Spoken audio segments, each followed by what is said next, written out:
पक्षियों का कलरव किसी भी हृदय को जिज्ञासा न देता।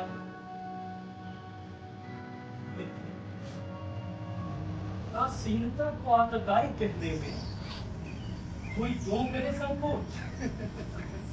क्यों करे संकोच? क्यों करे संकोच?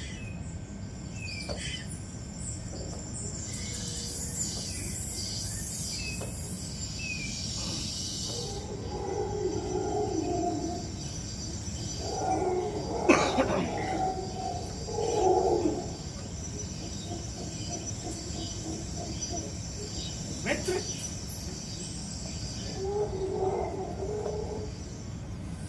पूर्ण सलीला के कछार में खंडहर। मित्र, ये वही खंडहर है जिसके बारे में अनेक दंत कथाएं प्रचलित हैं। हाँ मित्र, सही कहते हो। मित्र, वो देखो, टूटे फूटे खपरेल ईंट, लाखोड़ी सुर्खी चूने से बनी दीवारें मानो कुछ कह रही हो, मगर सुनने वाला कौन? मगर सुनने वाला कौन? मित्र, इन खंडहरों में कोई आने का साहस भी नहीं करता। जो भी भटक के आ गया, वो यहां से जाने के बाद यहाँ के रहस्यों को बताता है। फिर भी मैं जिज्ञासु हूं मित्र। मित्र, हम दोनों मित्र कौतूहल के आसक्त प्रतीत होते हैं। मित्र,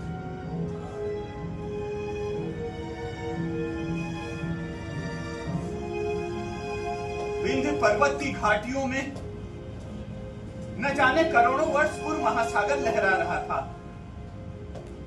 सलखन इसका मित्र, उत्तर की तरफ से ना बढ़ा करो। कितनी बार तुम्हें समझाया है। इधर इधर पूरब की तरफ से चलो। इधर कांटे बहुत कम हैं। मित्र, देख कर भाई।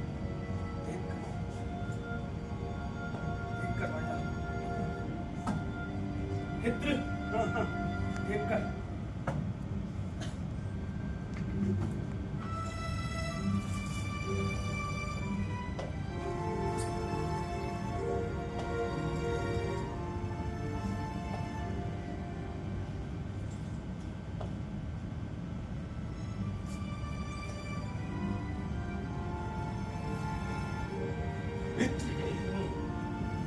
देखो,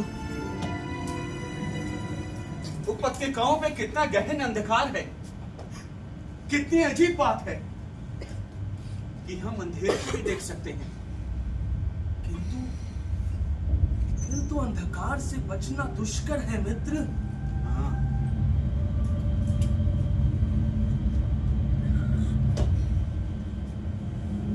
शुक्र है कि पूर्णिमा है। कितना आलोक है मित्र। मित्र, देखो देखो, हम इस खंडहर के मध्य तक आ पहुंचे। हाँ मित्र, मध्य तक तो आ पहुंचे हैं।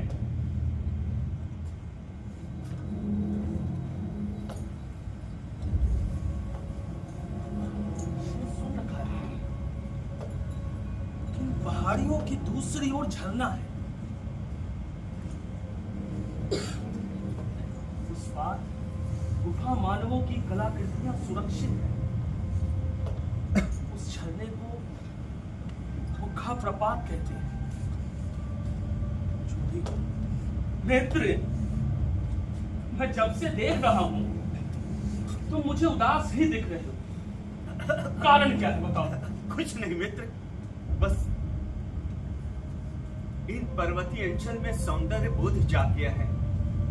कुछ कह नहीं सकता मित्र। नहीं नहीं मित्र, तुम कुछ छिपा रहे हो। तुम्हारे चेहरे की आकृति जस की तस है। कुछ नहीं मित्र, कुछ नहीं, बस यूं ही मंदिर देखने लगा था। मित्र, मित्र, हाँ,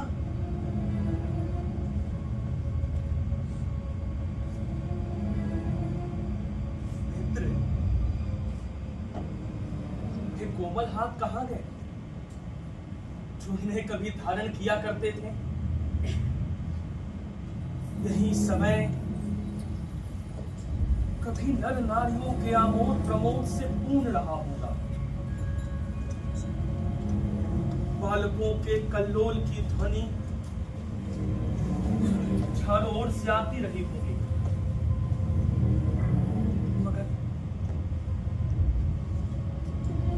मगर वही आज कराल काल के दांतों तले इसका चकनाचूर हो गया है।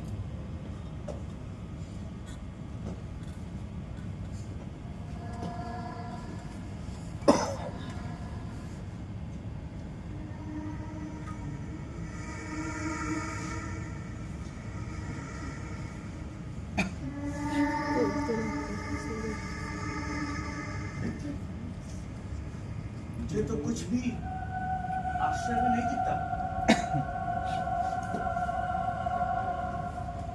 दृष्टिपूर्ण व्यापार को देखकर मेरे मस्तिष्क में पसीना आ गया। तुम कहते हो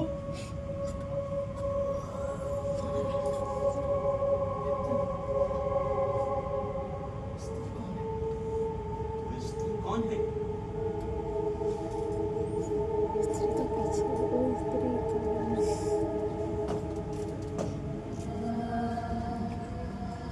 ऐसे तो शरीरी आत्माओं पर मेरा पूर्ण विश्वास नहीं है, परंतु परंतु स्त्री कौन है?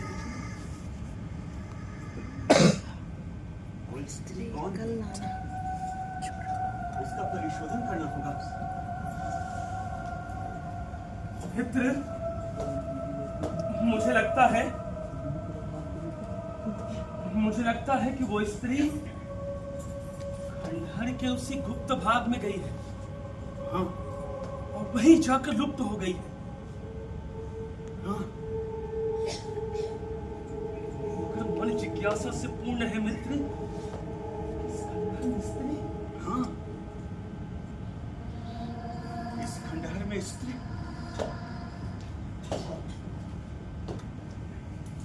इसका परिशोधन करना होगा।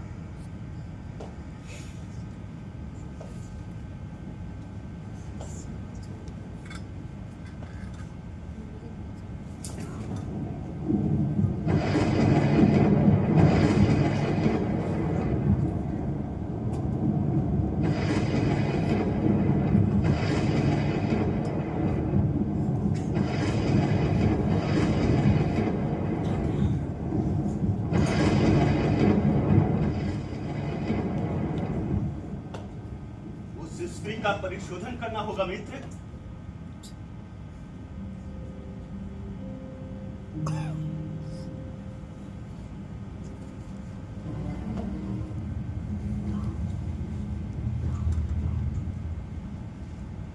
मित्र, हाँ? ईंट, मिट्टी से बना दीवारों का यह परिवृत्त कोई अन्य संसार सा प्रतीत होता है। हाँ, जहां हम आ चुके हैं मित्र, हाँ, मन कौतूहल से पूर्ण है। आखिर वो स्त्री कौन थी? कौन थी?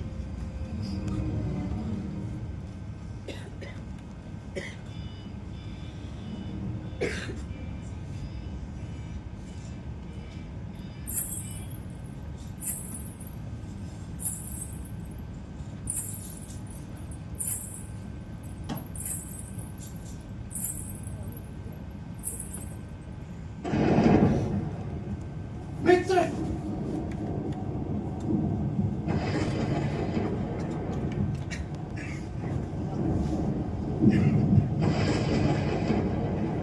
कौन है ये? देवी, अप्सरा या पृथ्वी वासिनी अनित्य सुंदरी? देवी, देवी हमें बड़ा कौतूहल है। कृपया करके अपना वृतांत कहो। तुम मेरा परिचय लेकर क्या करोगे? बस इतना समझ लो कि मुझ जैसी अभागन स्त्री इस पूरे पृथ्वी मंडल पे कोई भी नहीं। देवी, देवी अपने रहस्य का वृतांत करो। हम लोग साहस करके इस खंडहर में आए हैं तुम्हारा परिचय जानने के लिए।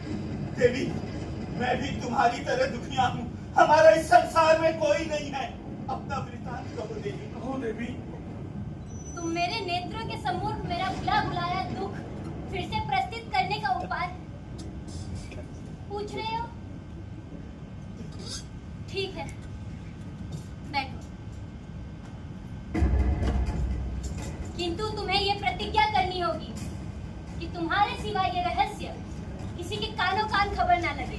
देवी, देवी ईश्वर साक्षी है। अपना वृतांत कहो।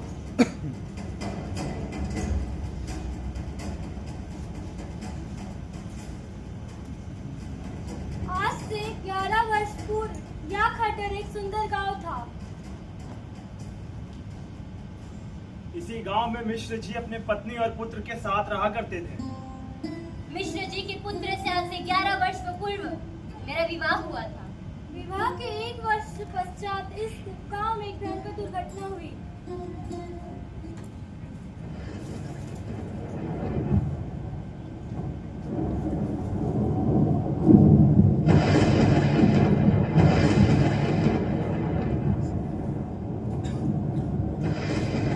हमने कोई बेटवा के देखला सका।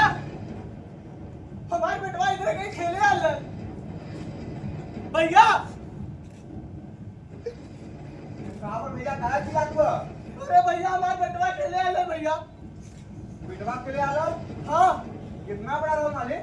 अरे भैया इतना बड़ा रन भैया, लाल रंग का शर्ट पहन ले रन, चप्पल पहन ले रन भैया। लाल कलर का शर्ट पहने हुए इतना बड़ा रोल? हाँ।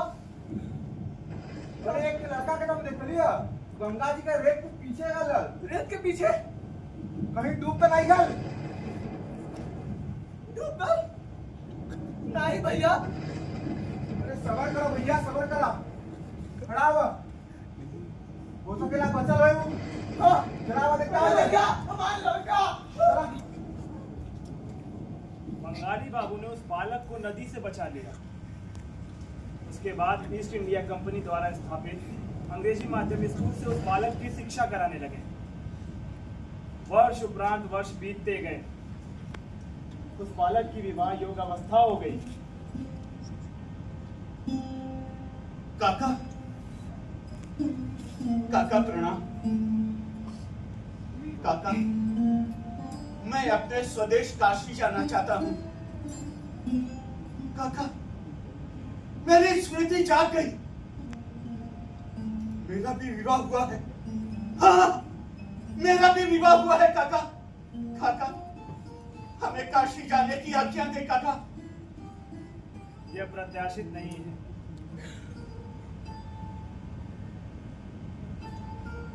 आज्ञा दे काका। जाओ जाओ, अपनी आज्ञा का पालन करो। जो आज्ञा काका।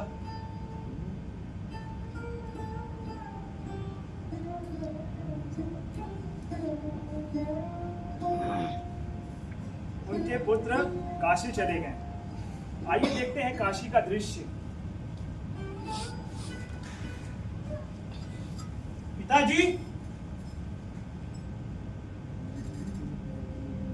अपनी बहन के ऊपर हो रहे अत्याचार को रोकने में मैं असमर्थ हूं।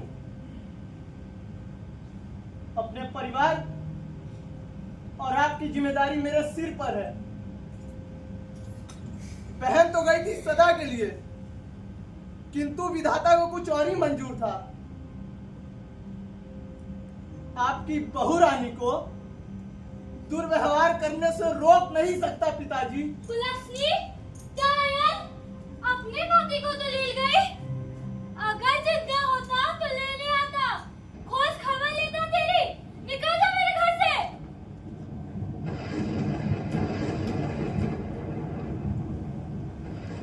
अपनी भाभी की क्रूरता से सैकड़ों कठिनाइयां झेलकर आज मैं यहाँ उपस्थित हूँ। तब मैं 16 वर्ष की थी। दीदी, तुम्हें अपने पति का कुछ स्मरण है? तब मैं बालिका थी, लेकिन मैंने उन्हें देखा था।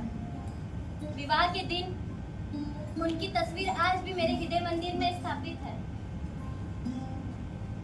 दीदी, तुमने काफी कुछ रहस्य प्रकट कर दिया है। जो कुछ शेष है उस कथा की पूर्ति अब मैं करता हूं। उस घनघोर रात्रि में जब वो बालक नाव से गिर पड़ा तो एक बंगाली सज्जन ने उसे बचा लिया और अपने देश कलकत्ता ले गए। कुछ वर्षों के बाद उस बंगाली बाबू के युवा हो चले बेटे का विवाह संपन्न हो रहा था। अचानक उसी समय इस नाव से गिरे बालक की स्मृति जाग उठी। उसे अपना घर याद आने लगा। वो अपने काका से स्वदेश जाने की आज्ञा मांगा और काशी पहुंच गया। घर आने पे पता चला कि उसके माता पिता तीर्थाटन पे गए हुए हैं।